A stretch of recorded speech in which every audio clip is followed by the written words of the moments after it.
All right, brooder setup as promised. I use 2x4x2 livestock water tanks as my chick brooders.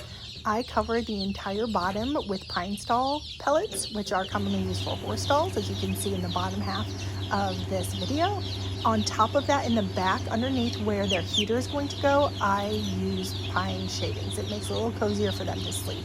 Each pen gets one of these gravity waters for the first week. After that, I will swap that out for a 2-gallon bucket that I've made into a water with horizontal poultry nipples. I'll show you that process in the future. They each get one of these feed troughs as well, along with a heater brooder plate in the back. So I do use the brooder plates as opposed to the lamps.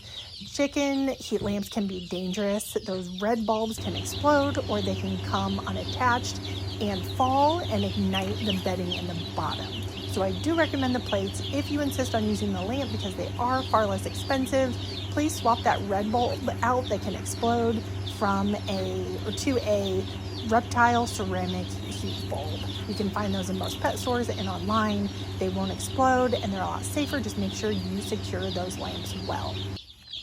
Okay, so the number one killer of chicks is a parasite called kochi. That is in everything around us. It's in our soil and it's unavoidable, but the way to keep your chicks safe is to keep their brooders clean.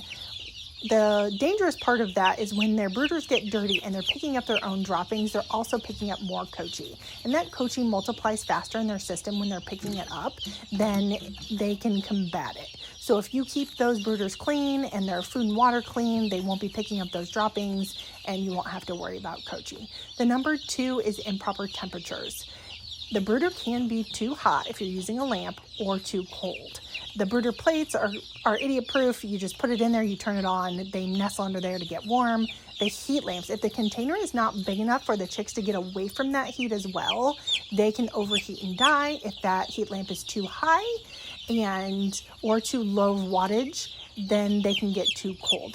The chicks should be active and moving around the brooder, and that's how you know your temperature is right. If they're huddled underneath the light all together, then they're too cold and the lamp needs to either be a bigger wattage or it needs to be lower. If they are all huddled away from the light and chirping incessantly, then that means the brooder is too hot. So plan accordingly. Good luck. Have fun with your chicks.